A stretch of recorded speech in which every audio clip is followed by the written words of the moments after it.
네, 안녕하세요. 남수입니다.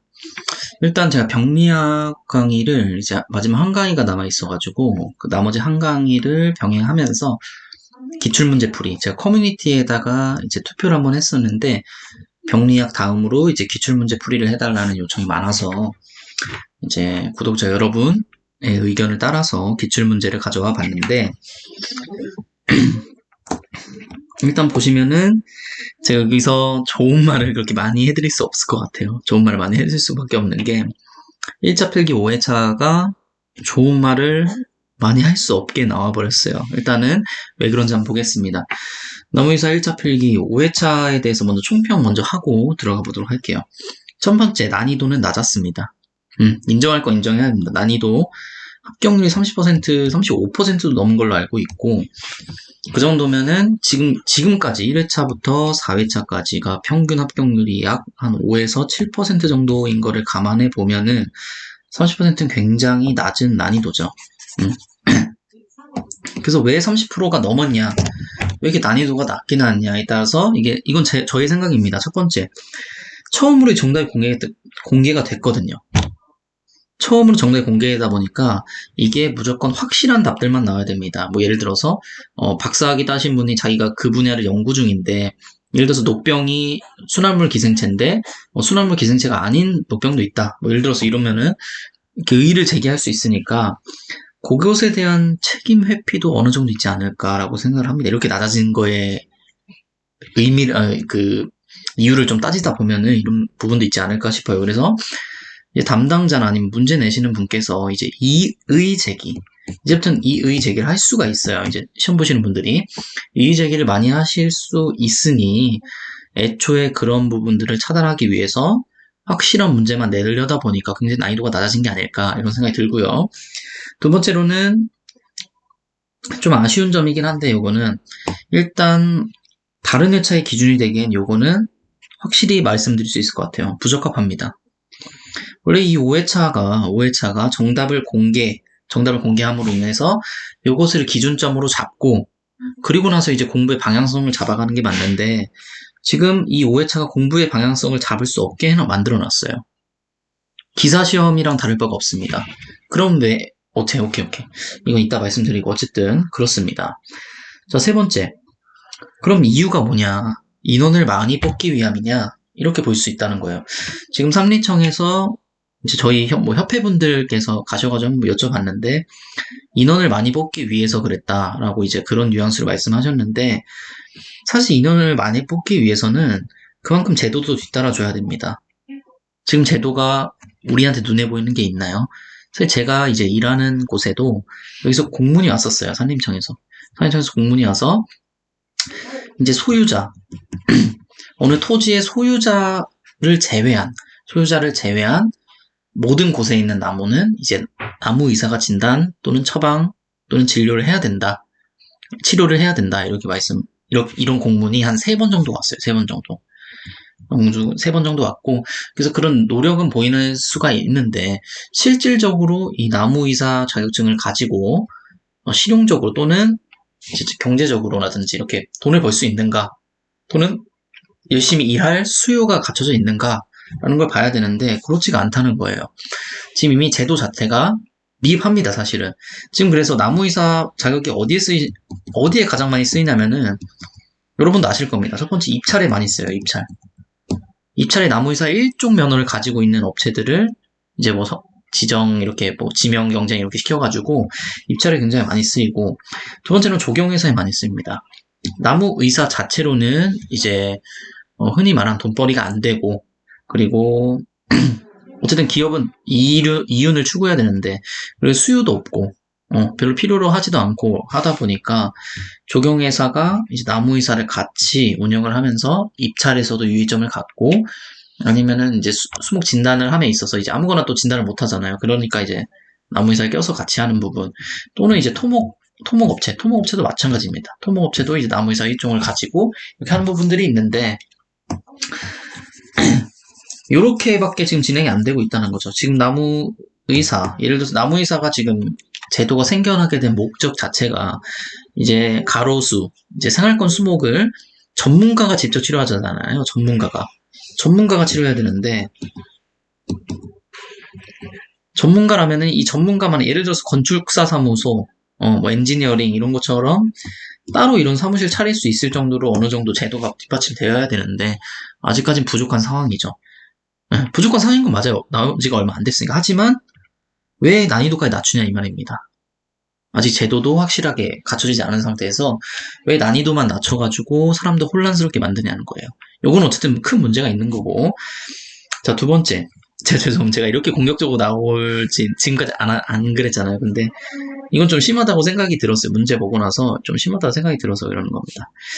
자, 문제 퀄리티 낮습니다. 문제 난이도가 낮다고 퀄리티가 다 낮은 건 아닌데 문제 난이도도 낮고 퀄리티도 낮아요. 이걸 문제라고 냈나라고 싶을 정도로 굉장히 제가 좀 흥분 상태긴 하지만 어쨌든 그런 부분이 굉장히 많았고 그래서 답을 유도하는 듯한 문제가 많았습니다. 이게 좀 답이다. 예를 들어서 1번부터 우리 몇 번까지? 5번까지 있잖아요. 5번까지 있으면 1번부터 4번이 명확하게 답이 아닌지 맞는지 모르겠어요. 나는 모르겠어. 근데 5번이 명확하게 아니야. 이런 문제들이 많이 나왔어. 이런 문제들이. 이럴 거면 문제를 왜 냅니까? 이 지문을 알고 이거는 맞는 것 같은데 틀린 것 같은데 그래 이게 틀린 것 같다 해서 뽑는 게 그런 게 이제 좋은 문제인데 그게 아니라 그냥 한 지문 5개 중에 한 지문만 알고 있어도 한 지문만 아닌 걸 확실히 알고 있어도 풀 수 있는 문제들이 많았다는 거예요. 별로 그렇게 고민한 적이 보이지 않았습니다. 자, 그래서 직문직답 문제가 많았고 왜냐하면 이건 서술형 갈 수가 없는 게 서술형 가면은 문장이 길어지잖아요. 길어지면은 여기서 의의직이 나올 수도 있고 여기서 의의직이가 나올 수도 있어요. 그러니까 그냥 딱딱딱딱딱딱 단어별로 해서 이렇게 내는 거예요. 별로 좋지는 않은 것 같고요. 제 생각에는 응용 문제는 찾아보기 힘들었어요. 자, 어쨌든 저의 생각은 마지막으로 이러합니다. 지금 굉장히 높은 비용이 들죠. 양성기간은 별로 없을 뿐더러 양성기간에 들어가려면은 거의 200만원 돈 내야 되죠. 200만원 돈 내야 되고 이제 교통비도 필요하고 이것저것 이제 재반 비용들이 필요한데 엄청 멀리서 오시는 분들도 계시고 양성기간 자체도 별로 없어서 그냥 일단 있는 데 다 찔러 넣으신 다음에 들어가셔서 이제 공부하시는 분들이 많은데 그런 비용들 다 따졌을 때 높은 비용과 높은 진입장벽의 양성기관 제도 여기까진 좋아요. 전문가를 육성하는 거니까. 하지만 지금 이렇게 나와버리면 안 된다는 겁니다. 이렇게 높은 비용과 진입장벽을 세워놓고 문제를 이렇게 만들면 안 된다는 거예요. 어쨌든 나무의사 제도 설립 목적과는 맞지 않는다고 봅니다. 제가 아까 말씀드렸다시피 나무의사 제도의 설립 목적은 이제 가로수나 생활권 수목 여기에 이제 진단, 진료, 치료 처방 이런 거는 나무의사 전문가가 나서서 하자 이런 건데 이거는 별로 말이 안 된다고 생각하고요. 변화가 필요하다고 생각을 합니다. 지금 회차 중에서 심지어 1회차보다도 지금 미흡하게 됐어요. 보시면 일단 보겠습니다. 자, 표징으로 유관 진단할 수 없는 병은 자, 병리학 먼저 한번 진행해 볼게요. 표징으로 유관 진단할 수 없는 병은 자, 요 같은 경우에는 표징과 병징으로 이제 나눠줘야 됩니다. 표징으로만 나타나는 병과 병징으로만 나타나는 병. 병징은 보이지는 않지만 이제 어떠한 병의 증세가 나타나는 거고 표징은 직접 보이는 거죠. 병을 전염시키고 감염시키고 피해를 주는 게 직접 보이는 게 이제 표징입니다. 자, 직접 보이는 거. 자, 떡줄떡병. 담자균이죠. 담자균 직접 보이죠? 균사라든지 뭐 곰팡이, 버섯이 막 생기고 이러니까 담자균 직접 보이고 향나무독병도 마찬가지로 담자균 직접 보입니다. 벚나무 빗자루병. 여기 약간 헷갈릴 수도 있지만 이건 이제 다 아시죠? 벚나무 빗자루병은 잔황균입니다. 잔황균에 의해서. 빗자루병은 웬만하면 다 파이토플라즈마에 의한 병인데 이 벚나무 빗자루병은 잔황균에 의한 병이고요. 분나무 빗자루병이 이제 파이토플라즈마죠. 잣나무 수지동고병 잔황균입니다. 자, 여기까지 나왔어요.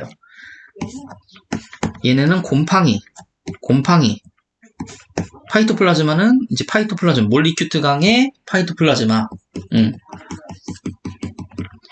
그럼 어떻게 합니까?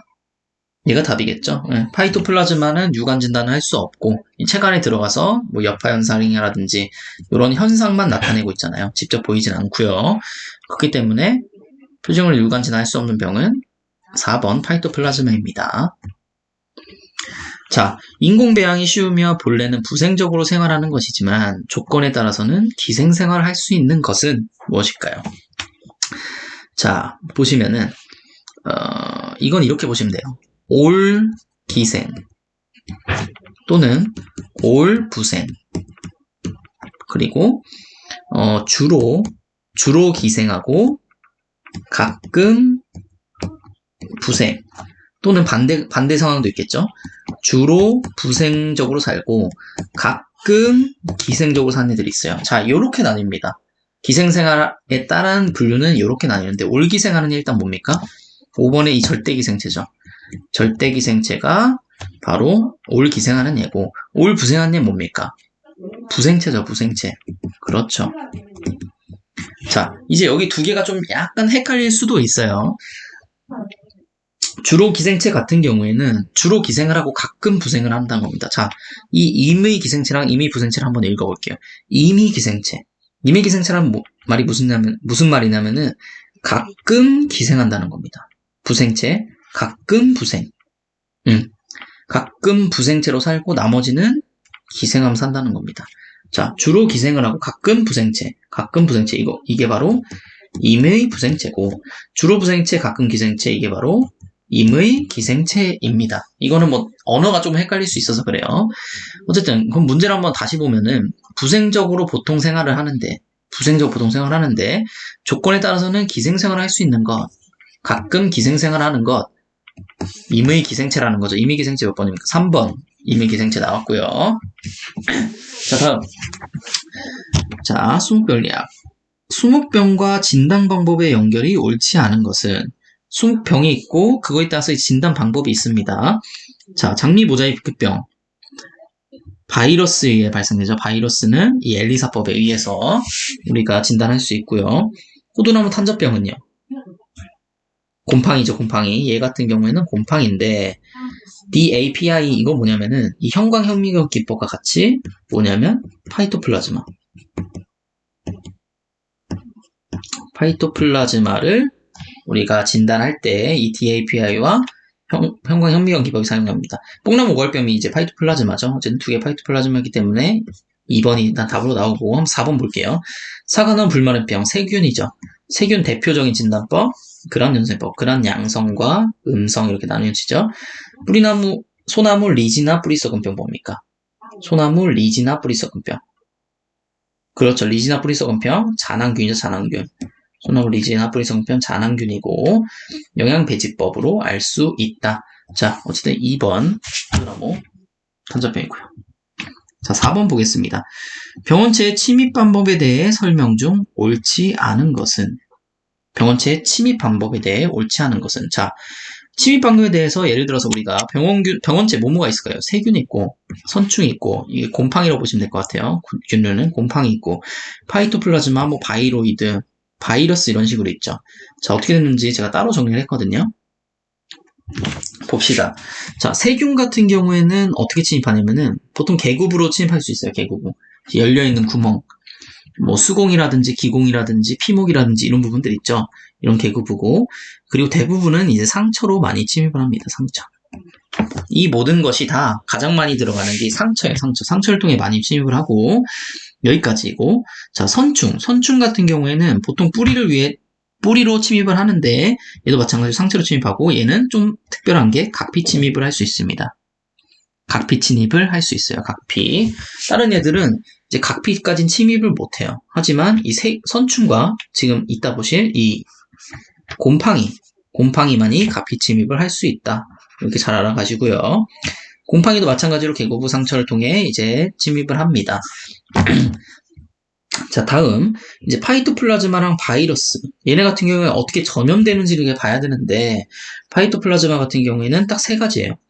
흡수성 곤충, 접목전염, 세산전염 이렇게 돼 있는데 그 수목병리학 기본서에 보시면은 27페이지인가 제 페이지까지 외웠어요. 이거 너무 많이 질문하셔서 이 경란전염 있죠. 경란전염. 경란 전염을 일부 할 수 있다라고 이제 그 기본서 27페이지에 수목병리학에 나온다고 하는데 저도 알고 있어요. 예, 나옵니다. 나오는데 그 뒤에 보시면은 한 100몇 페이지에 또 경란 전염이 안 된다고 되어 있어요. 근데 그게 맞는 말입니다. 왜냐면은 경란 전염이 되는 게 발견이 되긴 했나 봐요. 발견되긴 했는데 그게 아직 증명 과정까지는 가지 않았고, 첫 번째 증명 과정까지는 가진 않았고, 그리고 일단 주저서가, 예, 그 병리학의 주저서가 경란 전염은 안 된다고 말씀을 하셨대요. 교수님께서. 어쨌든 그렇기 때문에 경란 전염은 파이토플라즈마 안 된다라고 알고 계시고, 자, 바이러스입니다. 다음. 바이러스는 정말 많은데 얘도 마찬가지로 개구부 상처에 대해서 이렇게 전염이 될 수 있고, 얘 같은 경우는 즙액, 토양, 종자, 화분, 접목, 균회연 전염, 충매, 경란. 그러니까 얘는 모든 것에 전염될 수 있다고 봐야 돼. 모든 것에. 모든 것에 전염이 될 수 있고, 문제가 나온다면 이제 이런 애들이 나오겠죠. 파이토플라즈마가 나오겠죠. 그래서 뭐 예를 들어서 파이토플라즈마가 종자 전염이 가능하다.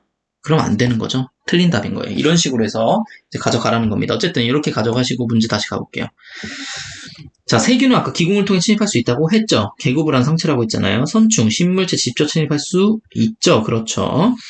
균류, 곰팡이는 식물체 포피 통해 직접 침입할 수 있다. 이게 바로 각피 침입인 거죠. 침입 가능하고, 파이토플라즈마 바이로이드는 식물체 직접 침입할 수 없습니다. 맞습니다. 없다니까 맞고, 바이러스는 상처나 매개생물 없이 식물체를 직접 침입할 수 없습니다. 식물체 직접 침입할 수 있는 경우에는 두 가지예요. 선충과 이 곰팡이균 두 가지입니다. 자, 다섯 번째 문제고, 다섯 번째 문제가 일단은 이 1파트, 제가 1파트랑 2파트 이렇게 나눠서 강의를 할 거거든요. 일단은 총 약 20문제 정도씩, 25문제씩 이렇게 되잖아요. 보통 과목 한 과목당. 근데 거기서 중요하다고 생각하는 5문제, 5문제씩만 뽑았어요. 다들. 다. 그래서 한 과목에 총 10문제 이렇게 풀을 거예요. 이번 문제가, 이번 시험에서 사실 안 다뤄도 되는 부분들이 많이 나왔기 때문에 일단 쳐내고 한 10문제 정도씩 각 과목당 해서 볼 겁니다. 지금 그래서 다 쳐낸 게 이 정도의 문제인 거예요. 다 쳐낸 게. 실제 문제 보시면은 그렇게 좀 놀라실 수도 있습니다. 어쨌든 볼게요. 자, 다음 파이토플라즈마의 설명 중 옳지 않은 것은, 파이토플라즈마의 설명 중 옳지 않은 것은 첫 번째, 수목의 전신 감염을 일으킨다. 수목의 전신 감염을 일으킨다. 두 번째, 세포 내에 리보솜이 존재한다. 일반적으로 크기는 바이러스보다 작다. 여기까지 일단 봐볼게요. 수목의 전신 감염을 일으킨다. 맞죠? 파이토플라즈마는 체관으로 가서 전신 감염을 일으킵니다. 바이러스랑 똑같죠? 바이러스도 전신 감염을 일으키거든요. 자, 세포 내에 리보솜이 존재한다. 그렇죠. 우리 세균에도 있었고 이 파이토플라즈마에도 리보솜이 있습니다. 리보솜은 무슨 역할을 한다고 했나요? 단백질을 합성하는 역할을 하는 가장 중요한 세포 소기관 중 하나죠. 리보솜. 자, 세 번째. 일반적으로 크기는 바이러스보다 작다. 이건데 한번 볼까요? 사진을. 이런 사진이 있어요. 이런 사진이 있는데 지금 여기 이렇게 보이는 게 이게 뭡니까? 곰팡이. 여기 큰 게 선충. 자, 그러니까 크기로 보자면은 크기로 보자면은 자, 선충이 넘버 1. 넘버 2는 곰팡이. 넘버 3는요? 어이구, 죄송합니다. 3. 넘버 3. 세균 나오겠네, 세균. 넘버 4. 몰리큐트강. 제가 아까 말씀드린 몰리큐트강. 파이토플라즈마입니다. 자, 넘버 5. 바이러스 뭐예요? 바이러스 여기. 바이러스. 가장 작은 게 뭐예요? 바이로이드. 요렇게 6가지. 이제 크기 순서대로 선충이 가장 크고 곰팡이, 세균, 파이토플라즈마, 바이러스, 바이로이드 순으로 이제 크기가 크다. 자, 그러면 일반적으로 바이러스보다 크기가 크죠. 그렇기 때문에 답은 3번이 나오고요. 자, 염색체 DNA 크기는 자, 530kb에서 1130kb까지 다양하다. 이렇게 돼 있는데 이 kb라는 단위가 이 DNA의 크기의 단위라고 보기엔 살짝 애매한 부분이 있는데 어쨌든 어쨌든 이걸 단위라고 보시면 될 것 같아요. 그냥 약간 애매한 부분이 있지만 단위라고 보시고 어쨌든 이건 맞는 답안입니다. 지문 이거 맞는 지문이고 그리고 죄송합니다. 애닐라인 블루라고 있어요. 애닐라인 블루. 애닐라인은 블루를 이용한 형광연쇄법으로 검정이 가능하다. 이거 또 맞는 얘기입니다. 애닐라인 블루를 이용한 형광연쇄법으로 검정이 가능하다. 일단 형광연쇄법으로 하면은 화이트 플라즈마입니다. 화이트 플라즈마가 왜 형광연쇄법으로 할까요? 갑자기 질문 드릴게요. 화이트 플라즈마 같은 경우에는 제가 옛날에 말씀드렸다시피 세포 벽이 없고 그러기엔 뼈도 없어요. 그러니까 이 식물체를 어떠한 이렇게 가둬놓을 수가 없어요. 가둬놓을 수가 없기 때문에 이게 다른 거랑 헷갈릴 수가 있다는 겁니다. 그렇기 때문에 얘만 형광색으로 염색을 해서 예를 들어서 형광색으로 이런 식으로 염색이 되겠죠. 이렇게 다른 게 막 있는데 얘만 형광색으로 이렇게 염색을 하면은 아 화이트 플라즈마가 여기 있구나 라고 이제 알 수 있다는 겁니다. 자 5문제 끝냈고 다음 문제 들어가 볼게요. 다음 수목해충학입니다. 수목해충학. 수목해충학 같은 경우 한번 볼게요. 첫 번째 문제. 곤충의 면역 기능과 해독, 혈당 조절 등을 담당하는 것은 무엇일까요? 곤충의 면역 기능과 해독, 혈당 조절을 담당하는 것. 자, 지방체입니다. 잘 알아두시기 바랍니다. 잘 알아두시기 바라요. 저는 오히려 이런 카디아체나 내분비 세포, 요 정도 나올 줄 알았는데, 어쨌든 지방체 나왔습니다. 요거는 정의가 요거니까, 가져가세요. 곤충의 면역 기능과 해독, 혈당 조절 등을 담당하는 것, 지방체다. 보시고, 다음. 자, 해충과 천적의 연결이 옳지 않은 것은, 해충과 천적의 연결이 옳지 않은 것. 자, 한번 볼게요. 제가 강의 때 썼던 자료인데, 자, 제가 요렇게 한번 정리했었어요, 예전에. 자, 문제 나온 걸 한번 봐볼까요? 문제 일단 솔수염하늘소, 개미침벌 나오죠. 솔수염하늘소, 개미침벌, 가시고치벌. 그렇죠. 요거는 무조건 알고 계셔야 됩니다. 무조건. 서술형에서도 쓰실 수 있기 때문에 개미침벌, 가시고치벌, 솔수염하늘소 무조건 가져가시고 자 다음 전박이응애. 자 응애류는 뭐일지 천적이 뭘지 볼까요? 응애류, 액꽃노린재, 긴터리리응애, 칠레리응애. 그 중에 긴터리리응애 맞죠? 정답. 밤나무 혹벌. 밤나무 혹벌은 딱 봐도 맞는 것 같아요. 밤나무 혹벌 어디 갔지? 여기 있다. 밤나무 혹벌은 존벌류가 가야 하는데 남색 긴꼬리 존벌, 노란 꼬리 존벌, 큰다리 남색 존벌, 배잘로 꼬리 존벌, 상수리 존벌, 기생파리류 등 이렇게 문제가 이거였나요? 남색 긴꼬리 존벌. 그렇죠. 맞고 솔리 혹파리는 총 4가지가 있었어요. 혹파리 사리. 자, 솔리 혹파리 여기 있죠. 혹파리 사리 목종벌, 솔리 혹파리 목종벌, 혹파리 밤뿔 목종벌, 혹파리 등뿔 목종벌까지 이렇게 4가지가 있었고 이 이후에 이렇게 또 다른 게 나올 수도 있습니다. 잘 외워두시고요. 솔라방은 이제 어비진딧벌이라고 되어 있는데 어비진딧벌을 일단 이 진딧벌 알 수조차도 힘들고 사실 굉장히 어려운 종이거든요. 어비진딧벌 저도 몰라요. 저도 모르는 종인데 솔라방은 어쨌든 송충알벌이다.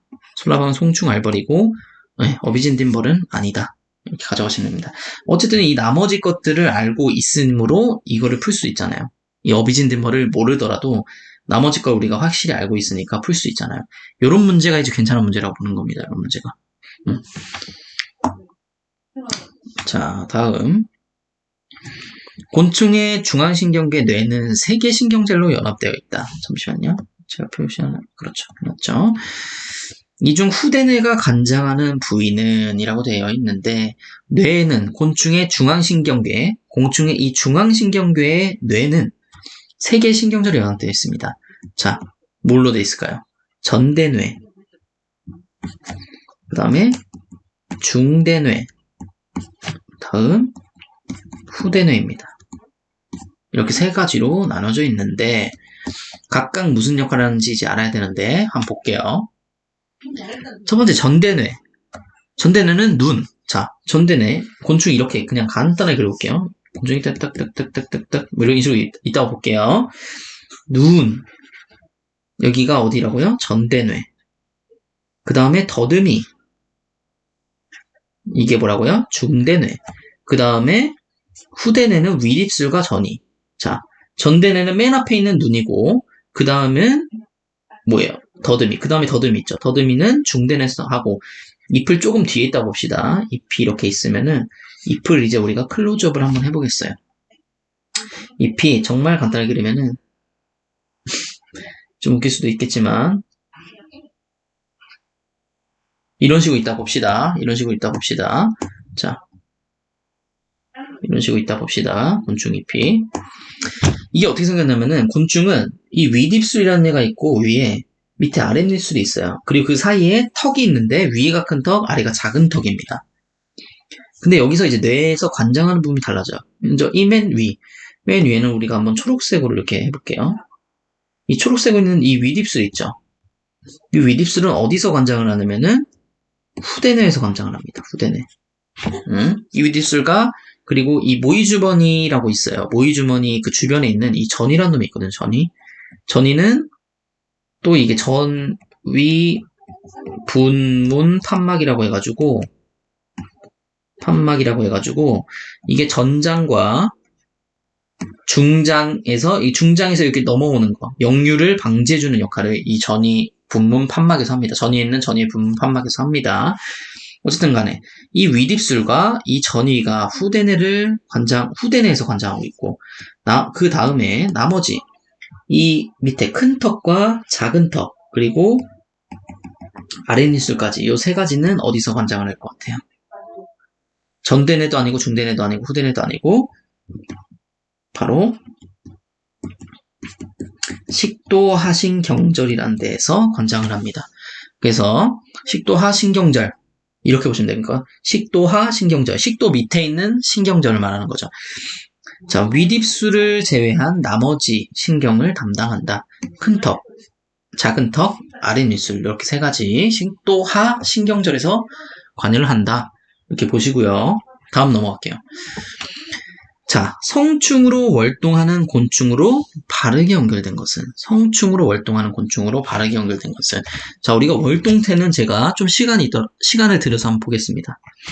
자, 월동태 제가 정리한 게 있었죠, 저번에. 자, 이 표가 있었어요. 그래서 알로는 뭐 대벌레, 입마리, 매미충, 매미, 선녀벌레, 진딧물 이렇게 있었고 그 다음 유충, 입벌류, 손벌레류, 거위벌레류, 혹파리류, 하늘소류, 나방류 이렇게 있었고 그 외 특이한 얘들 이렇게 말씀드렸었죠. 번데기나 알로 하는 얘들. 그리고 이렇게 하늘소 같은 경우에도 향나하늘소는 성충을 하고요. 이렇게 예외만 알려드렸어요.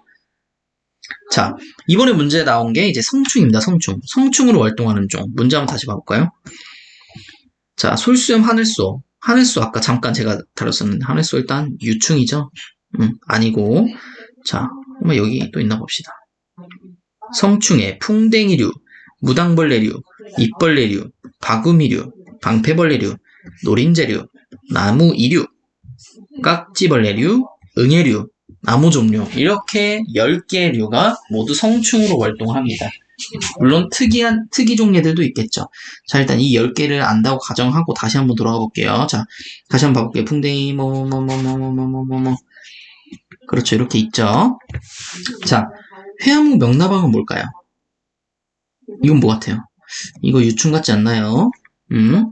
자, 밤바구미는요. 우리가 바구미는 성충이었어요. 하지만 밤바구미는 특이종입니다. 얘는 유충으로 활동해요. 바구미 중에서도 바구미는 성충이지만 밤바구미는 유충으로 되는 겁니다. 밤바구미는 유충으로 가는 거고 그렇기 때문에 답은 아니고 얘는 뭐 유충 나왔으니까 답은 아니고 혹파리가 뭐였죠? 혹파리류는 그렇죠. 우리 유충이었죠. 아까시 혹파리만 번데기고 나머지 혹파리는 유충이다. 혹파리 유충이다. 그 때문에 아니고 자, 깍지벌레. 나왔습니다. 깍지벌레 성충이었던 것 같아요. 깍지벌레 성충이고 자, 복숭아 명나방 뭘까요? 복숭아 명나방 제가 알기로 유충으로 알고 있습니다.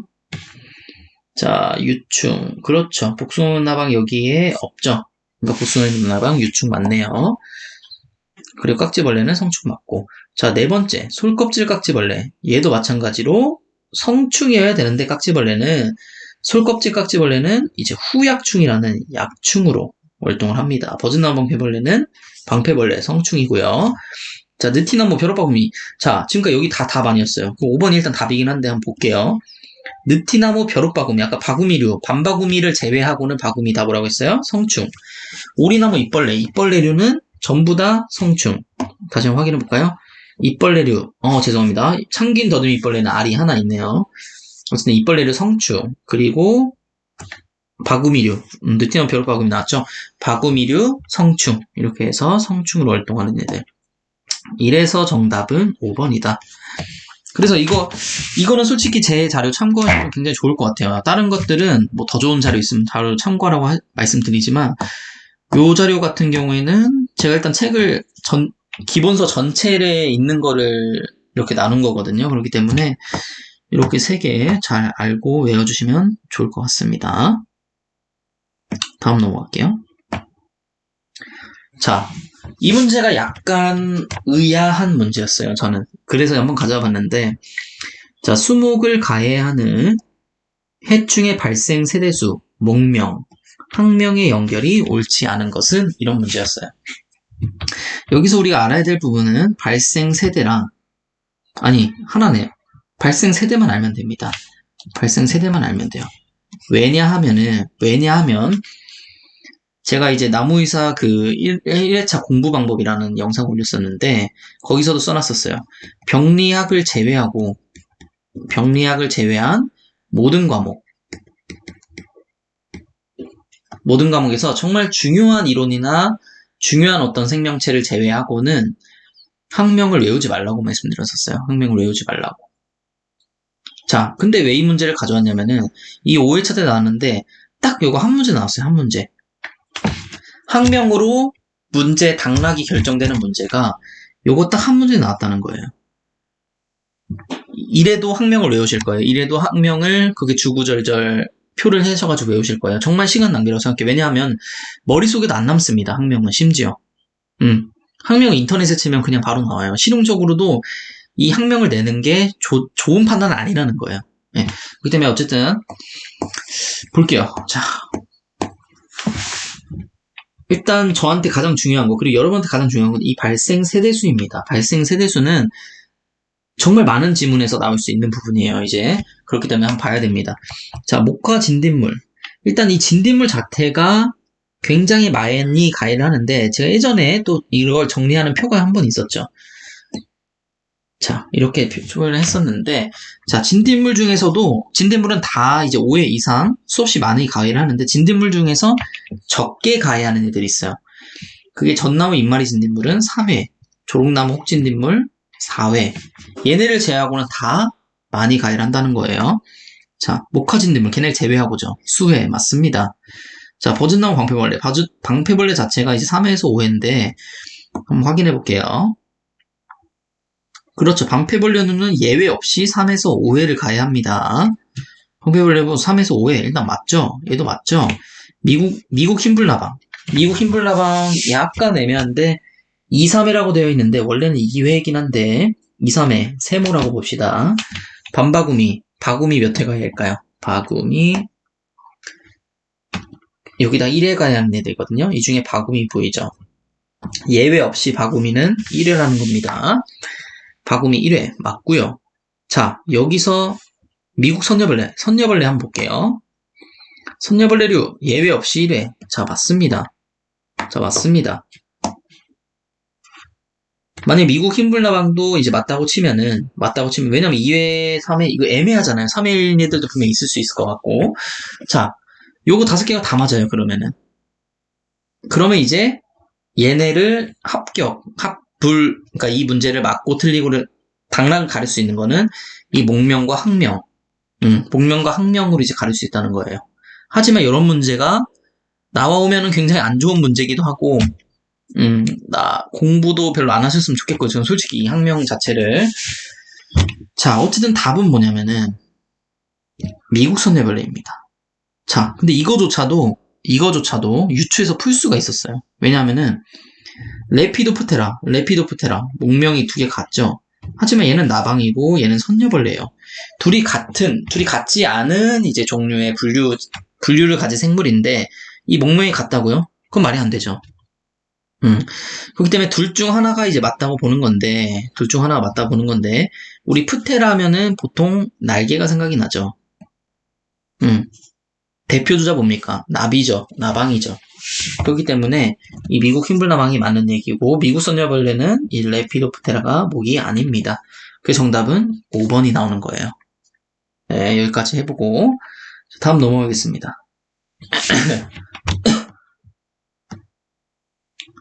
자, 생리학입니다. 이제 이번에 생리학 나왔고요. 생리학 한번 볼게요. 자, 불활성 상태인 파이토크롬을 활성 상태로 변환시키는데 가장 효율적인 빛은, 자, 이거 빛 뭐였어요? 잠시만요. 제가 정리를 했나요? 안 했네요, 정리를. 자, 한번 보겠습니다. 불활성 상태인 파이토크롬을 활성 상태로 변환시키는데 가장 효율적인 방법. 여러분은 뭐라고 생각하시나요? 아이고, 죄송합니다.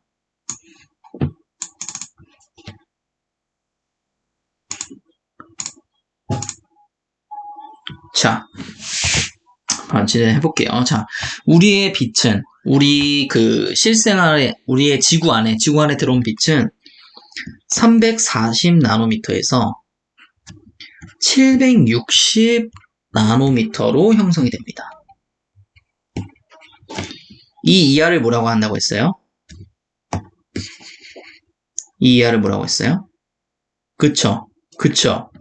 자외선. 왜냐면 이 340 나노미터가 보라색을 나타내고 있기 때문에, 얘가 보라색 계열을 나타내고 있기 때문에 그렇고요. 760 나노미터 같은 경우는 빨간색을 나타내고 있습니다. 그럼 이 밖에 있는 파장의 빛은 뭐라고 할까요? 적외선이라고 하는 거예요. 적외선. 빨간색 외에, 빨간색 바깥에 있다 해서 적외선이라고 불리우는 겁니다. 자, 이렇게 나눴어요. 이렇게 나눈 상태로 이 자외선 같은 경우에는 누가 흡수를 하냐면은 바로 오존층에서 흡수를 합니다. 오존층 흡수. 적외선은요? 적외선은 탄산가스와 수분이 적외선을 흡수합니다. 그래서 결국 지구에 내려오는 빛이 이렇게만 내려오는 거예요.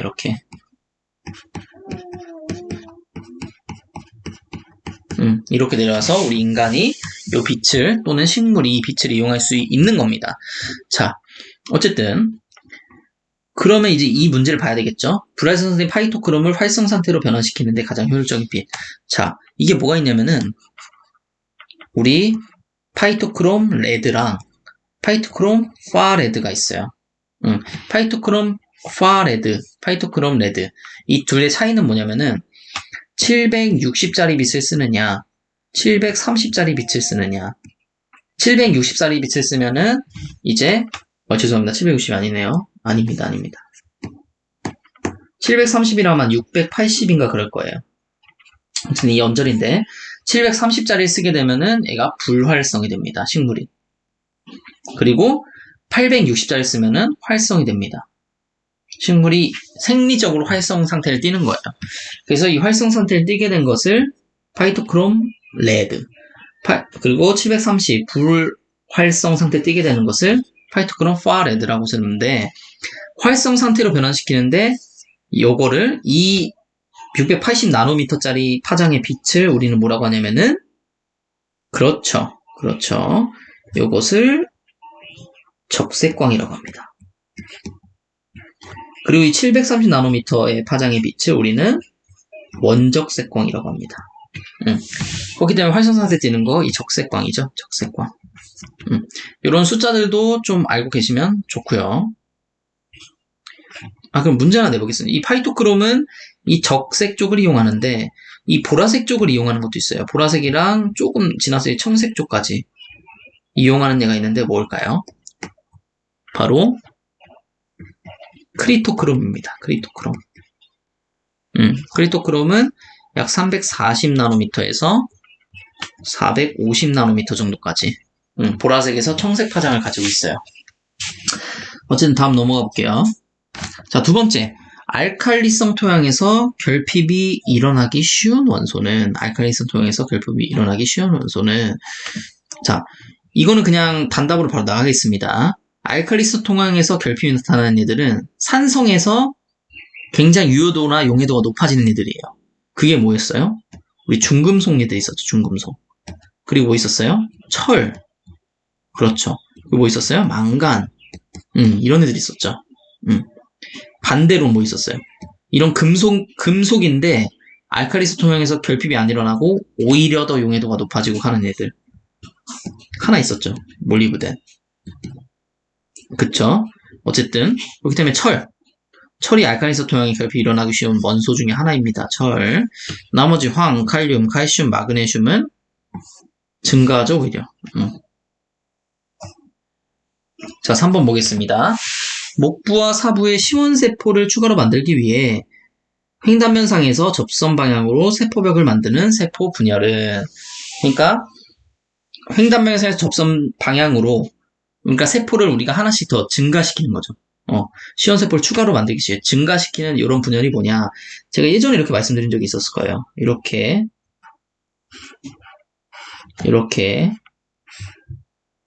이런 식으로 세포가 붙어 있다고 칩시다. 이렇게 우리가 접선 방향으로 이렇게 잘라요. 그러면 어떻게 나타나죠? 나중에 분해가 되면 이렇게 분해가 될 거예요. 그리고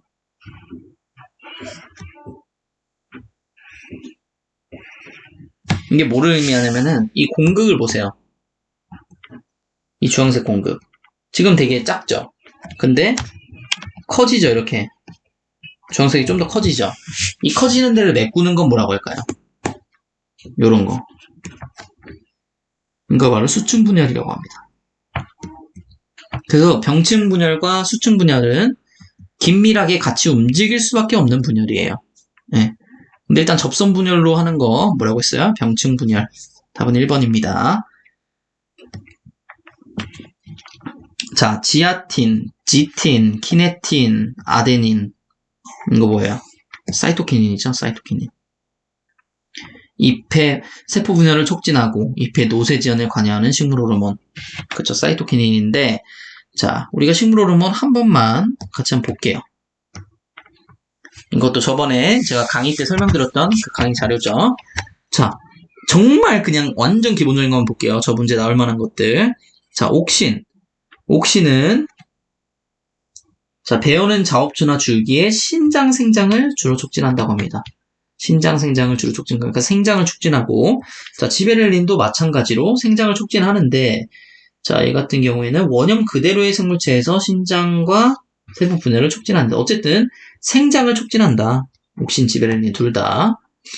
사이토키닌도 마찬가지입니다. 사이토키닌도 생장을 촉진을 하는데, 얘 같은 경우에는 뭐 기관을 형성한다든지, 네, 기관을 형성하는 경우가 많고, 그리고 노쇠를 지연시켜줘요, 노쇠.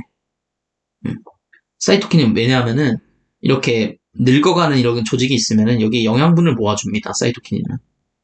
그래가지고 이 세포가 다시 활성화될 수 있게 하면서 노쇠를 지연시켜준다. 이렇게 보시면 되고요. 그 다음 뭐 앱시스산 에틸렌인데, 앱시스산 에틸렌은 생장 억제입니다. 그죠? 오히려 성숙이란 단어가 어울릴 것 같아요. 이 앱시스산이랑 에틸렌은 생장을 억제시키고 성숙해지는 거다. 앱시스산 에틸렌. 에틸렌은 또 기체죠, 기체. 그래서 앱시스산 같은 경우에는 눈과 종자의 휴면이라든지 아니면은 얘가 가장 특징적인 게 식물 스트레스 호르몬입니다. 식물 스트레스 호르몬. 식물이 스트레스 받게 되면은 이 호르몬이 굉장히 많이 증가를 해요. 그게 바로 앱시스산입니다. 자, 그 다음 에틸렌. 에틸렌 같은 경우에는 과실의 성숙을 촉진시키는데 이거를 클라이메트릭이라고 하죠. 클라이메트릭. 어쨌든 요거 저희가 한번 했었죠. 한번 다뤘었죠. 자세히 보고 싶은 분들은 그 영상을 가서 보시면 되시고, 일단 요 문제에서 나오는 거는 저 사이토키닌 요 부분이 이제 나왔고, 노쇠지연 부분이 나왔고요. 그리고 사이토키닌 중에서 우리가 천연 사이토키닌이랑 합성 사이토키닌인데 문제에서 나온 게 이 지틴이죠. 그래서 천연 사이토키닌은 이 지틴이 붙으면 다 천연 사이토키닌이에요. 사이토키닌, 지틴. 이 리보사이드, 디하이드리지틴 뭐 이렇게 외우기 힘들잖아요. 그렇기 때문에 어쨌든 지틴이라고 외우시면 되시고, 아데닌도 천연 사이토키닌이고 합성 사이토키닌의 가장 대표주자 이 키네틴이죠. 키네틴이 합성 사이토키닌의 대표주자다. 여기까지 알고 계시고요. 어쨌든 정답은 그래서 이 사이토키닌이 정답입니다. 세포 분열 촉진하고 노쇠진을 관여하고 지아틴, 천연 사이토키닌, 키네틴, 합성 사이토키닌, 아데닌, 천연이나 합성이 하나씩 더 있죠. 이제 이렇게 들고 가고요. 자, 식물의 호흡에 관한 설명으로 옳은 것은 한번 보겠습니다. 자, 요거 같은 경우에는 표를 하나 볼게요. 표를. 식물의 호흡 같은 경우. 자, 이 표를 한번 볼게요. 이 밑에 있는 표. 자, 호흡량이 언제 가장 높아질지 보는 거예요. 식물의 호흡량이. 자, 이 표의 경우에는 완전히 만들어진 직후에 가장 호흡량이 많이 발생합니다. 왜냐하면 그때 가장 많은 광합성을 해서 영양분을 만들어내기 때문이에요. 자, 다음 눈입니다. 눈은 생장기에 호흡량이 가장 높고, 과실은 좀 특이한데, 결실 직후에, 결실 딱 되면은 그때 가장 높아져요.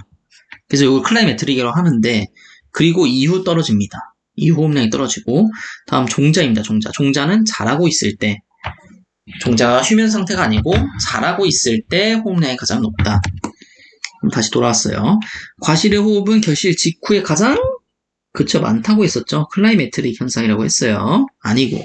두 번째, 눈이 휴면에 들어가면 호흡이 증가한다. 아니라고 했죠. 종자나 마찬가지예요. 휴면에 들어가면 호흡을 잘 안 합니다. 호흡 활동이 가장 완성한 기간은 줄기가 아니고 잎이죠.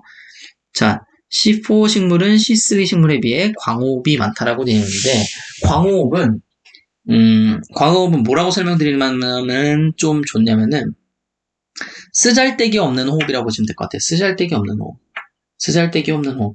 누가 더 쓰잘데기 없는 호흡을 더 많이 하냐? 얘가 더 많이 합니다. C3 식물이. C4 식물은 과호흡이 적기 때문에 광합성 효율이 높아요. 하지만 C3 식물은 그에 비해서는 아니라는 거죠. 어쨌든 광호흡이 적다 이렇게 봐야 되고, 성숙한 종자는 미성숙한 종자보다 호흡이 적다고 되어 있는데 반대죠. 적은 게 맞죠. 네, 적은 게 맞죠. 왜냐하면 우리 아까 종자는 생장할 때 호흡이 가장 많다고 했잖아요. 그러니까 미성숙한 게 더 많고 성숙한 종자가 호흡이 적다. 이렇게 하는 게 맞네요. 5번입니다. 5번.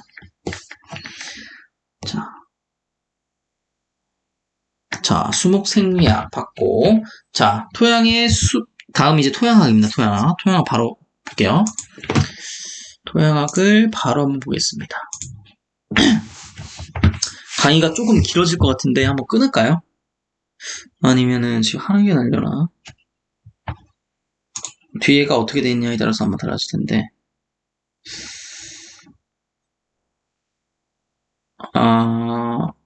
일단 하겠습니다. 네, 오늘은 할게요. 여기까지. 자, 토양의 대신 좀 빨리 나가겠습니다. 토양의 수분 포텐셜에 해당하지 않는 것은 삼투, 압력, 중력, 매트릭이 있었는데 모세관 포텐셜은 없죠. 이런 말은 없었어요. 넘어갈게요. 여기서 또 중력, 매트릭, 압력, 삼투 포텐셜 이렇게밖에 없었고, 저 다른 말은 없었죠. 요 표 같은 경우에는 또 영상 강의를 참고해 주시기 바랍니다. 자, 다음 중 2차 점토 광물인 것은, 이건 저 솔직히 헷갈렸어요. 좀 헷갈렸어요. 왜냐면은 2차 광물도 아니고 2차 점토 광물이라고 해가지고. 그래서 문제가 좀 이상하다고 판단 드렸습니다. 자, 제가 이제 어느 교재를 토대로 해서 정리한 내용인데, 2차 광물 중에서 이 점토 광물이 있어요. 이 점토 광물이 있는데, 지금 다시 문제를 한번 봐볼게요. 자, 석영, 장석 이런 애들 어디 있을까요? 석영, 장석, 운모 이런 애들 어디 있을까요? 그쵸, 석영, 장석, 운모 다 1차 광물에 있죠? 다시 한번 돌아가서 방해석이랑 각섬석도 보겠습니다. 방해석이랑 각섬석도 1차 광물에 있고, 방해석만 여기 있네요. 방해석만 2차 광물에 있네요. 그렇기 때문에 정답은 방해석이다. 그래서 제가 외우는 방법으로 해가지고 석백미정, 그리고 흑조각, 휘회감 이렇게 나눴었고, 마지막에 백방석 이렇게 나눴었잖아요. 휘회감, 백방석. 얘네는 대신 2차 광물이다. 이렇게 봤고요. 다음 넘어가 보겠습니다. 이게 점토 광물의 종류였었고요. 예전에 이 표는 꼭 알아가셔야 돼요. 토양표에서 꼭 알아가셔야 되고 외우는 수밖에 없습니다. 저런 거는요. 네, 따로 방법을 물어보시는 분들도 계세요. 토양학 비전공자인데 너무 어렵습니다. 어떻게 해야 될까요? 이렇게 물어보시는 분 계시고 토양의 점토 광물의 종류 같은 거 어떻게 외워야 될까요? 말씀하시는 분들 계시는데 그냥 표를 외우셔야 됩니다. 어쩔 수 없어요. 표를 외우셔야 되고 이제 만약에 제 강의를 듣고 있다면 제가 가끔 가다가 뭐 팽창은 비팽창은 설명드리는 거 있잖아요. 그런 걸로 약간 머릿속에 넣으시면서 같이 외우시면은 더 정확하고 오랫동안 외우실 수 있으세요. 자, 토양학 3번입니다. 토양학 3번. 양이온 교환 용량을 증가시키는 요인이 아닌 것은 이라고 나와 있는데 이런 거 이제 뭐 감으로 푸셔도 푸실 수 있는 부분이긴 한데 일단은 정확하게 알고 가셔야 됩니다. 정확하게 알고 가야 되고 자, 양이온 교환 용량이 뭐냐면 자, 이렇게 점토 광물이 있어요. 점토 광물. 점토 광물이 보통은 어떤 전하로 어떤 성질의 전하로 대전되어 있다고 말씀드렸었죠? 그렇죠. 마이너스의 전하를 띠고 있어요. 여기 바로 점토 광물. 요걸 이제 좀 더 세부적으로 봐보면 어떤 식으로 되어 있냐면은 이제 규소 4면체, 보통 알루미늄 3면체 이렇게 되어 있는데 규소 4면체로 먼저 이야기해 볼게요. 규소 4면체는 이제 4가고요. 4면체이기 때문에 이렇게 수소 4개와 이렇게 붙어 있습니다. 산소 4개가 이렇게 붙어 있습니다. 자, 이 중심 이온에 있는 규소 4가가 어떻게 되냐면은 뭐랑 교환이 될 것 같아요? 보통 알루미늄 3가랑 교환이 됩니다. 교환이 되면 이 4가랑 3가랑 교환이 되면 여기는 어떻게 되겠어요? 기존에는 이 플러스 4개랑 마이너스 4개가 같이 있어야 되는데 자, 이 3개가 들어와 버렸어요.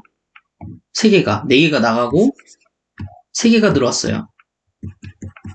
그럼 뭐가 하나가 남죠? 마이너스가 하나가 남죠? 요게 동형체환입니다. 이 마이너스가 남음으로 인해서 이 마이너스가 더 많아지겠죠. 더 많아지면은 우리가 플러스를 더 많이 받을 수 있겠죠. 이렇게 칼슘이라든지 뭐 마그네슘이라든지 요렇게 많이 받을 수 있는 이 잠재력을 양이온 교환 용량이라고 하는 거예요. CC. 자, 어쨌든 간에 요게 이제 pH가 증가하면은 증가합니다. 이 양이온 교환 용량은 증가해요. 그리고 동형초원이 증가하면은 당연히 증가하죠. 부식 함량이 증가하면 증가하는데 이건 왜 증량할까요? 자, 부식이 뭐냐면 유기물이에요, 유기물. 유기물은 마이너스 전을 띠고 있어요.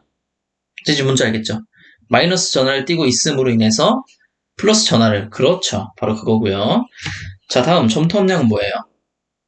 점토는 요거죠, 요거.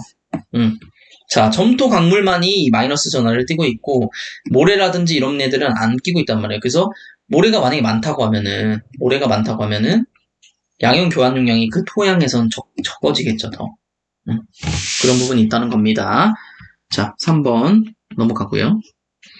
자, 다음 4번입니다. 4번. 토양 중 인산의 특성에 대한 설명으로 옳지 않은 것은 자, 산성 토양에서는 철에 의해 고정됩니다. 맞나요? 맞습니다. 철이랑 뭐에 의해서 고정된다고 했어요?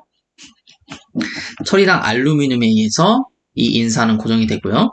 자, 두 번째, 토양의 pH에 따라 유효도가 제한적이다. 그렇죠. 산성 토양에서는 철과 알루미늄에 고정돼서 적어지고 이 알루미늄 토양에서는 뭐라고 했습니까? 칼슘 이온에 고정돼가지고 또 유효도가 없어지고 이렇게 되는 겁니다. 그 얘기가 4번에 나오네요. pH가 7 이상인 토양에서는 알루미늄이 아니고 이제 칼슘이죠. 자, 다음 H2PO4 2-랑 HPO4 2- 형태가 식물에 주로 흡수된다라고 되어 있는데 제가 이거 아마 문제를 좀 잘못 쓴 것 같습니다. 문제를 잘못 쓴 것 같아요. 이건 아마 그냥 마이너스일 겁니다. H2PO4-고 HPO4 2-입니다. 이렇게 두 가지로 형태가 식물에 흡수 이용된다. 이게 아마 맞는 얘기 같아요. 왜냐하면은 요게 이제 틀린 얘기거든요. 인의 유실은 주로 토양 침식에 동반하여 일어난다고 되어 있는데 그렇진 않습니다. 그러므로 답은 5번. 그냥 보시고 다음 5번입니다. 5번. 토양화 5번.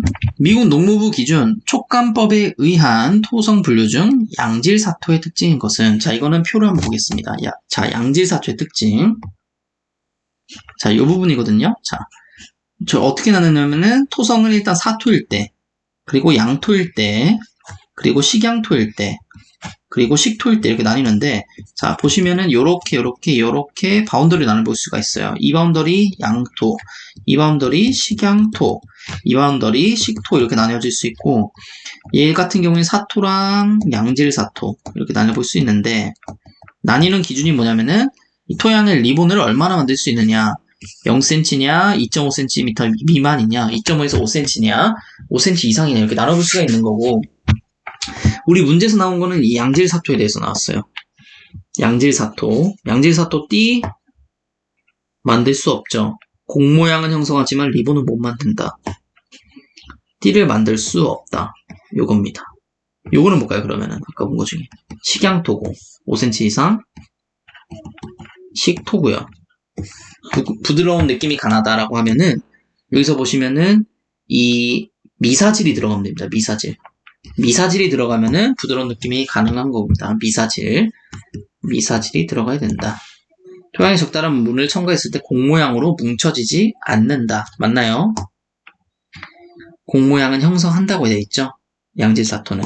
그렇기 때문에 정답은 이 1번이다. 자, 마지막으로 수목 관리학 보겠습니다. 수목 관리학. 수목 식재지 토양의 다바 피해 형상으로 옳지 않은 것은, 다바 피해는 이제 땅을 눌렀을 때 피해가 발생하는 거죠. 그래서 여기 땅이라고 치면은 땅의 토양 알갱이가 뭐 이런 식으로 있을 겁니다. 이런 식으로 있을 건데, 이게 눌러지게 되잖아요. 이게 이렇게 압력을 가하게 되면은 어떻게 되냐면은 그냥 아실 거예요. 이거는 그냥 느낌으로도 아실 겁니다. 자, 이렇게 돼버려요. 이렇게 압력이, 이 공극이 줄어든다는 겁니다. 공극이 줄어들어요. 공극이 줄어듭니다. 자, 여기까지 알고 일단 바로 가볼게요. 자, 1번. 토양의 용적 밀도가 낮아진다고 되어 있습니다. 자, 이거 그냥 아니죠. 보자마자. 용적 밀도가 높아지고 낮아지는 거의 기준은, 용적 밀도가 낮아지고 높아지는 것의 기준은 이 고체 부분이 많아지냐 적어지냐의 부분인데, 고체 부분이 이렇게 되면 많아지죠. 다른 것보다. 그렇기 때문에 높아지는 겁니다. 고체가 많아지면 높아지고, 고체가 적어지면은 용적밀도 나가지는 건데, 고체가 증가하잖아요. 이렇게 공극이 없어지면서 고체 부분이 증가하잖아요. 그렇기 때문에 높아져야 합니다. 자, 공극이 좁아져서 배수가 불량해지고, 당연하죠. 산소 부족, 당연하죠. 투수성 낮아져서 표토 유실, 당연하죠. 토양 내 공극이 좁아져 통기성 불량, 당연하죠. 4개는 그냥 맞출 수 있는 문제였죠. 용적 밀도의 정의만 알면 되는 그런 문제였습니다. 자, 두 번째, 방풍용 수목의 기준에 대한 설명으로 옳은 것은, 방풍용 수목에 대한 기준으로 옳은 것은, 방풍용, 바람을 막기 위한 수목의 기준이죠. 자, 청근성, 이거 지엽이 치밀하지 않은 것이 좋다고 되어 있는데, 청근성은 뿌리가 얕게 퍼져 있는 것이고, 지엽이 치밀하지 않은 것이 좋다. 당연히 지엽이 치밀해야 좋죠. 이건 아니고, 낙엽 화력수는 상록 화력수에 비해 바람에 약하다. 땡. 상록 침엽수가 바람에 약합니다. 얘도 아니고요. 자, 내풍력은 수간폭, 수간길이 수고 등에 좌우된다. 맞습니다. 네, 이런 특징에 의해서 이 풍력을 얼마나 견딜 수 있는지 그 정도의 차이가 나타나지고요. 4번, 수목에 미치는 풍압은 풍속의 제곱에 반비례한다. 자, 풍속이 세면 셀수록 뭔가 약해진다는 거죠. 풍속이 세면 셀수록 풍압이 약해집니까? 아니죠. 더 높아지죠. 그러니까 아니고요. 촉박지에서 자란 수목은 근개 발달의 양호에 바람에 대한 저항성이 큽니다. 척박지에서 자랐으므로 뿌리가 더 깊게 이게 토양이면은 더 깊게 뻗는단 말이에요. 그렇기 때문에 근개 발달이 양호해지면서 바람이 이렇게 불어도 쓰러지지 않는다는 거예요. 정답은 3번입니다. 자, 관리학 세 번째 보겠습니다. 세 번째, 수목 외과 수술의 순서로 맞는 것은인데, 제가 요거는 그 서술형 할 때, 그때 강의할 때 썼던 자료를 한번 써볼게요. 서술형 할 때입니다. 서술형 할 때 이렇게 외과 수술 있고, 뭐, 외과 수술은 일단 다 가져와 봤었어요. 그때 수피랑 뿌리 외과 하는 거랑 수간 외과 수술 이렇게 세 개로 나뉘어져서 제가 강의를 진행했었는데, 지금 여기서 말하는 거는 이 수간 외과 수술입니다. 수간 외과 수술이고, 수간 외과 수술은 어떤 순서로 진행이 되냐면은, 자, 첫 번째는 쇠약지와 고사지 절단을 하고, 이건 뭐 당연하죠. 다음 부패부를 제거하고, 그 다음에 살균, 살충, 방부 처리입니다. 살균, 살충, 방부 처리 수술. 봐볼게요. 자, 첫 번째 뭐 제거한다고 했죠? 자, 쇠약지 제거한다고 했는데 그 내용이 없죠. 그러니까 이 부부 제거가 1등이고, 그 다음 뭐라고 했습니까? 살균, 그렇죠. 그 다음 살충, 그렇죠.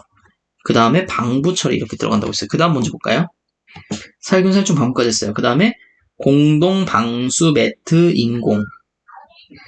공동 방수 매트 인공. 봐볼게요. 여기 있다.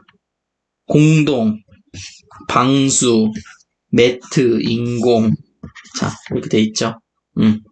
여기 때문에 요거대로 쓰시면은 시옷, 니은, 비읍, 그 다음 디귿, 리을, 기역, 미음 이런 식으로 해서 요게 답이니까 요거인 답을 써주시면은 답이 체크가 됩니다.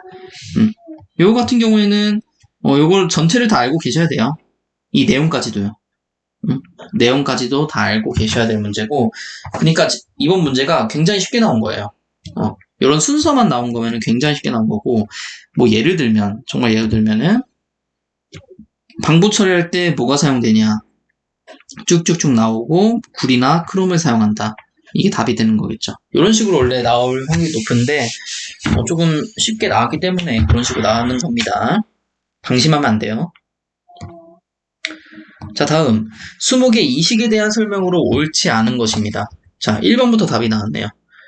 상대적으로 낙엽수보다 상록수, 관목보다 교목의 이식이 쉽습니까? 아니죠. 이거는 솔직히 적용을 아예 안 해보신 분들도 맞출 수 있는 문제예요. 네. 제가 이런 걸 말씀드린 거였어요. 제가 처음에 좀 공격적으로 얘기했던 게 이런 걸 말씀드린 겁니다. 봐보세요. 자, 이식 방법은 낙은법, 근분법, 돈투법, 기계법 이렇게 나눈다고 돼 있어요. 근데 뭐 낙은, 근분, 기계 이런 거 나와도 동토가 예를 들어 뭔지 몰라요. 예를 들어서 뭔지 모른다. 세모를 쳤어요. 자, 이식이 잘 되는 나무로 은행나무, 광나무, 느릅나무, 배로나무 있는데 은행나무, 느릅나무, 배로나무 알겠는데 광나무는 모르겠어. 잘 되는 나무인지. 이것도 세모 쳤어요. 자, 그 다음에도 이 온대지방의 수목의 이식 적기는 휴면한 늦가을부터 새싹이 나오는 이른봄까지이다. 예를 들어서 이식 적기가 이 이른봄까지만이라고 알 수도 있잖아요. 예, 늦가을부터 라고 생각하는 분도 있는데 이른봄에만 이식 적기라고 생각하는 분도 있어서 세모. 이거 같은 경우에도 예를 들어서 뭐 세모가 나왔다. 근데 그럼 이건 되게 어려운 문제가 원래 돼야 되는 건데 이 문제 자체는 어려운 문제가 돼야 되는 건데 이런 게 있다는 거예요. 이런 게 껴있다는 거예요. 이런 게. 관목보다 교목의 이식이 쉽습니까? 당연히 어렵죠. 이거는 뭐 그냥 생각해도 어렵잖아요. 상대적으로 낙엽수보다 상록수. 상록수가 어렵죠. 상록수가 어렵습니다. 그래서 낙엽지구 우리가 하면은 굉장히 많이 또 성공하고 그렇잖아요. 그렇기 때문에 어쨌든 1번이다. 근데 요런 문제가 많이 나왔었다. 요런 문제가 많이 나왔다. 이렇게 말고 계시면 될 것 같아요. 그래서 이 문제는 1번입니다. 식재 후 수목 관리에 대한 설명으로 옳지 않은 것은 이렇게 되어 있는데 이것도 저는 솔직히 아까 전 문제랑 좀 비슷하다고 봅니다. 왜냐하면은 식물의 단형 원소는 다 누군지 다 뭔지 솔직히 알고 계셨을 거예요. 네, 이거 하시는 분들. 왜냐하면은 식물 단형 원소가 뭔지 알고 그 다음에 그 특징까지도 외우신 분들이 굉장히 많이 없었을 텐데 이거는 그냥 단형 원소, 미령 원소가 뭔지만 묻는 정도로 문제가 나왔단 말이에요. 한번 보시죠. 질소 단형 원소죠. 인 단형 원소죠. 칼륨 단형 원소, 칼슘 단형 원소. 붕소 뭡니까? 붕소 미량 원소죠. 그렇기 때문에 아니라는 거예요. 바로 1번이 답이 나오는 겁니다. 그래서 이건 보면은 자, 우리 대량 원소는 이렇게 다 알고 계실 거예요. 그래서 CHO랑 그리고 NPK, N, P, K 그 다음에 칼슘, 마그네슘, 황 이렇게까지 다시 한번 CHO 그 그 다음에 NPK, 그 다음에 CAMGS 이렇게까지. 이게 다량 원소고요. 대량 원소고, 그 다음이 이제 미량 원소다. 미량 원소. 미량 원소에는 철, 염소, 망간, 붕소, 아연, 구리, 몰리브덴, 니켈 이런 식의 원소들이 있다. 이렇게 보시면 됩니다. 여기까지가 잠시만요. 1번이고 네, 그렇죠. 그렇게 하고 일단은 여기 네.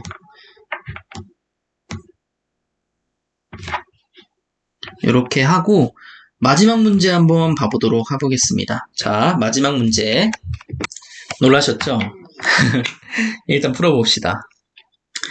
저는 1번도 아니고 한 0.1번 정도 되려나요? 요즘 돈 벌기 제일 쉬운 세상이라던데 저한테는 왜 이리 어려운지 모르겠습니다. 혹시 5번처럼 10억 넘어가시는 분들도 계신가요? 정말 대단하십니다.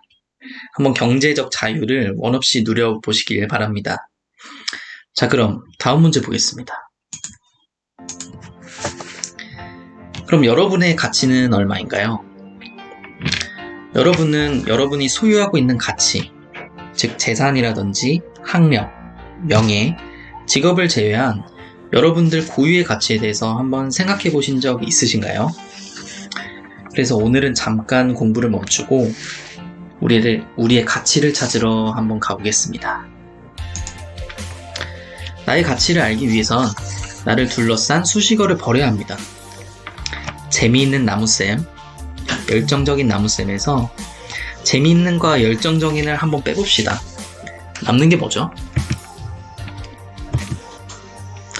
나무쌤이죠. 즉 이것이 온전한 내 자신입니다. 그러면 나는 뭘까요? 나란 사람은 뭘까요? 나는 인간입니다. 그러면 인간이란 무엇일까요? 자, 굉장한 질문까지 와버렸습니다. 인간이 무엇인지는 잘 모르겠지만 인간이 원하는 것 중 하나는 분명 생존일 것입니다. 인간은 생존하기 때문에 존재하기 때문이죠. 유대인 역사학자 유발 하라리는 인류가 지금까지 생존할 수 있었던 이유를 저서 사피엔스에서 이렇게 말했습니다. 인간은 보이지 않는 것을 믿는 유일한 존재이기 때문에 살아남을 수 있었다. 보이지 않는 것은 정말 많습니다. 문명, 지식과 학문, 생각, 사랑, 믿음, 신뢰, 용기 등. 보이지는 않지만 분명 이러한 것들로 인해 인간은 지금까지 생존할 수 있었으며 생태계의 절대자로 군림할 수 있었습니다. 바꿔 말하면 보이는 것에 치중하면 인간은 생존할 확률이 낮아지게 되고 인간의 삶의 질을 떨어뜨리는 결과를 낳게 됩니다. 그럼 여러분들은 지금까지 보여지는 것에 얼마나 치중하며 살아오셨나요?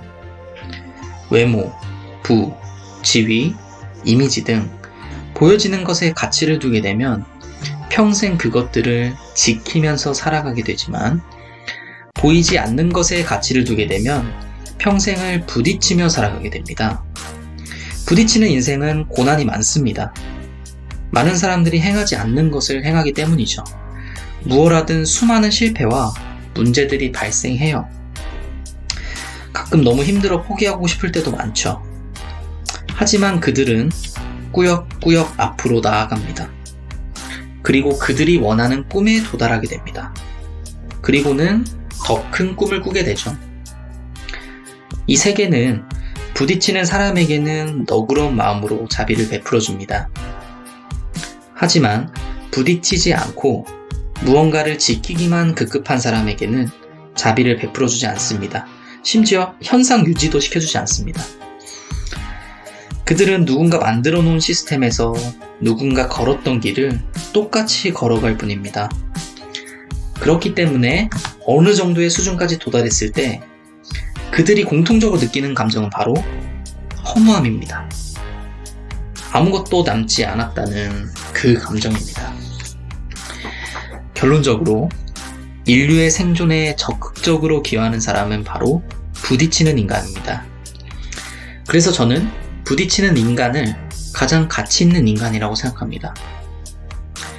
그럼 마지막으로 제가 다시 한번 질문을 드리겠습니다. 여러분은 가치 있는 인간인가요?